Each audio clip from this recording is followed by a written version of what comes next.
I feel that speaking and listening shouldn't be seen as a tag-on, it should be integral to every lesson.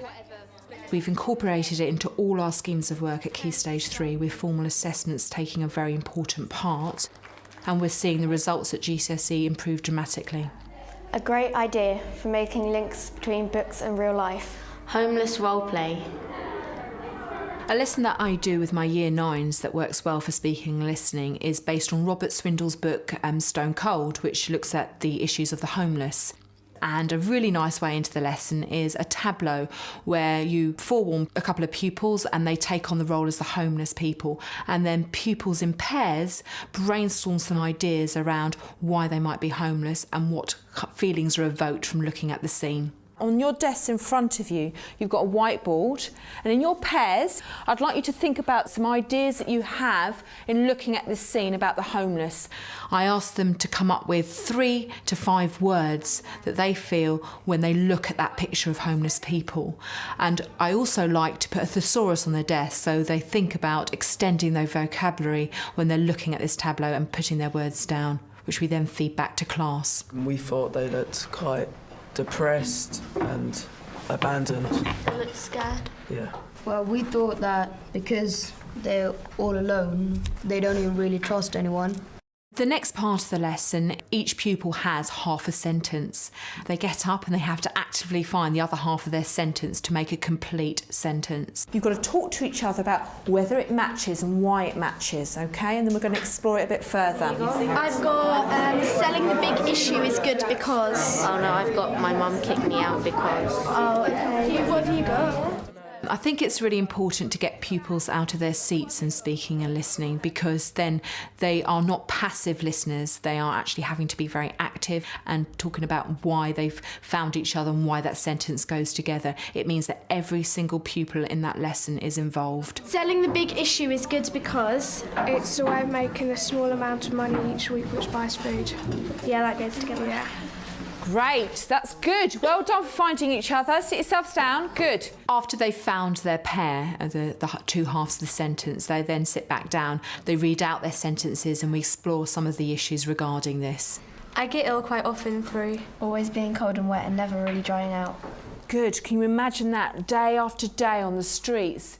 I use the props of a hat and a microphone in my lesson because it actually promotes a really fun atmosphere, a safe and secure atmosphere, which is integral to good speaking and listening. This activity lends itself very nicely to the third activity, which is Socratic talk. They're actually getting an idea about the real issues as to why people are on the streets. So, you're a group of 3. Okay, so decide between you, who's the homeless person, who's the questioner, who's the listener. You've got somebody who's listening actively and they're actually having to award marks on the answers given by the homeless person. It was the people that got me into the drugs. They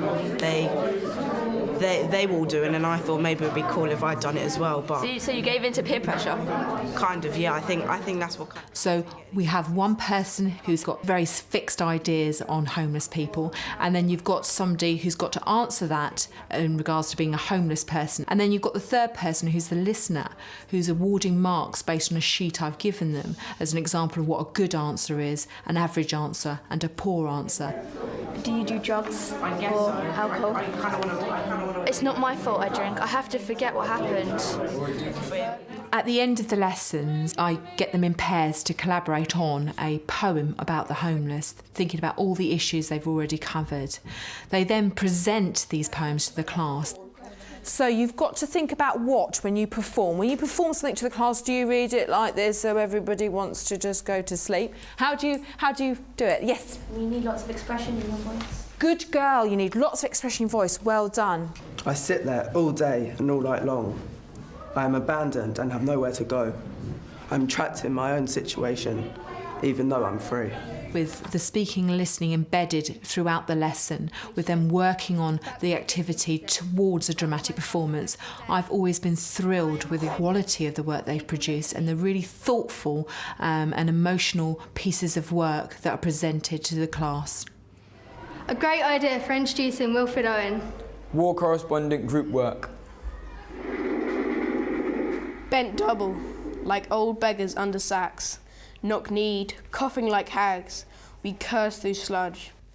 One of the ways that I found that's very effective in engaging students in a lively but very emotive way is through a dramatisation of Wilfred Owen's Dulce Decorum Est.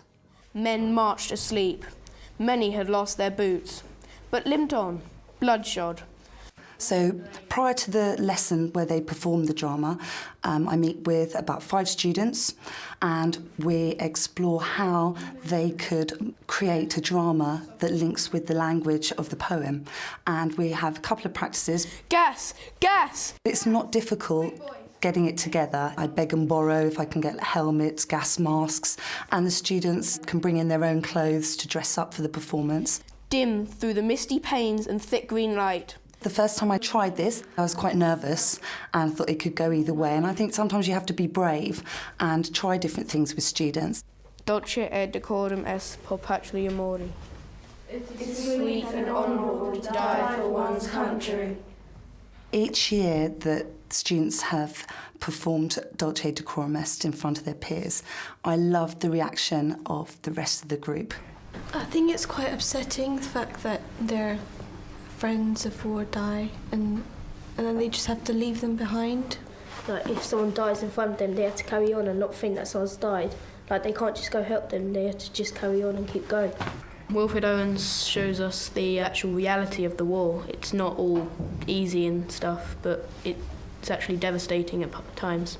Following on from their immediate responses after the drama, I set them up as war correspondents, so they're going to research sections of the poem, feeding off each other's ideas. When it says that they're drunk with fatigue, it's like they're so tired they have no idea what they're doing. It's like if you've been drinking alcohol and you don't know what you're doing. With the focus on being a war correspondent, they're not thinking they're students in a classroom analysing the language. They can take on a role and they're researching for a news report that they feed back towards the end of the lesson when they've gathered as much information as they can from each other.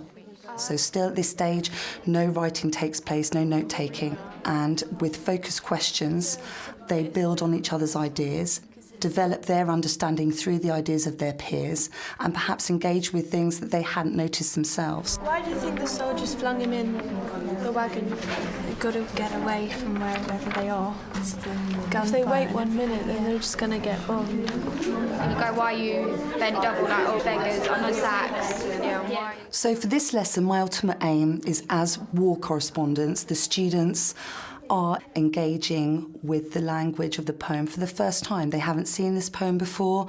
They're sharing their ideas, but they're presenting it through a medium that distracts them from the fact that they're analysing poetry. Hello and welcome. We're live from the trenches. What kind of atmosphere is in the war? Well, it's terrifying, isn't it? Like, people shouting and you just don't know what's happening. We heard Gas shouting at us, so we all were stumbling and fumbling for our masks, but he didn't get one, unfortunately. What's the atmosphere at the moment? Dark, depressing, it's horrible. Part of my assessment for learning on how the students have understood and engaged with the poetry from this lesson, we have a fronter system at schools, an intranet, where we can have online discussions like Facebook, MySpace, Twittering, and the students have a nice way of commenting on what they've learned, and I can monitor the discussions that are going on. A great idea for exploring tone and expression. Creating group stories. Year 7s don't realise what a key skill speaking and listening actually is, because it's a skill that we take for granted, that we use in everyday life. A lesson that works really well for me with my Year 7s is that we make group stories. The first thing we do is they are given a sequence of speaking and listening levels from levels 3 to 7, and they have to define what is a level 3, 4, 5, 6 and 7. I think maybe that one goes there. Okay. Because it is quite difficult to engage the attention of someone. Yeah. That one level 4, and then that one level 3. They get to see what skills they need to build upon getting up to a level 7, and it helps them focus on key words with what they need to do in order to improve. Now, this leads us on to our next task. As you can see, you have a sheet in front of you. Can you all see this? Yeah. What I would like you to do is, working with your partner, one of you is going to be the director, And the other is going to say the speech aloud. I use 2 extracts. One extract's the incantation of the witch's spell from Macbeth, and I also use an extract from the Winston Churchill speech. It helps them, really pick out what's a key word and why. Why should I express this word and, maybe use a softer tone for another. So it gets them thinking. Phillips of a funny snake in a cauldron boiling bait. It should be more mysterious. It's like you're a witch and you're making a bad potion or something. For the main part of the lesson, I divide them into groups of 3 to make up a group story. One of you is going to be in charge of the beginning, the other the middle, and the other person at the end. You're not allowed to write. You have to speak and listen to each other. They're giving a black bag, which one person from the group of 3 has to choose an item from. I put anything that I can find around the house. I use a dress, a bottle, anything that can, be used to inspire them in order to make up a group story. Ooh! Ooh! What is it? It's a wig! But then she wanted to change into some comfortable clothes and she left it in the changing room. And then somebody stole it. One day she was searching the street for scraps of food when she saw the silver shoes glistening in the sun. Next thing she knew, she heard a mouse squeak. Suddenly, she realised she was a filthy rodent. Pause there. Okay, so what is she doing well and how could she improve? It could be like a fairy tale, like someone who had hair like that, sort of thing. Yeah. So it could go like, she had a hairdresser in the salon and she was bored of her hair, so she cut it off. And then next day, she woke up and she found it lying next to her. Your vocabulary, excellent. One day, glistening shoes, very nice, yeah?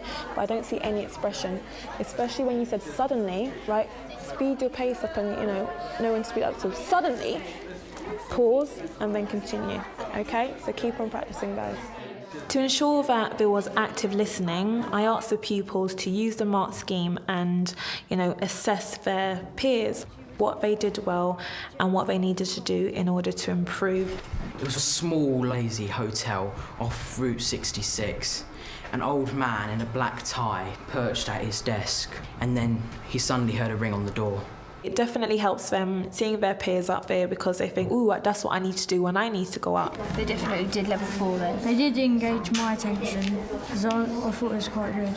So using the mark scheme, they're able to identify, yes, that's varying, variety of tone of voice. Yeah, that's using, being very confident, and then they're able to go up and perform it and hopefully do as well, if not better. They talked confidently and they used a lot of facial expression, especially Ben. And I thought the way that he spoke it made it more interesting. Begin as you mean to go on.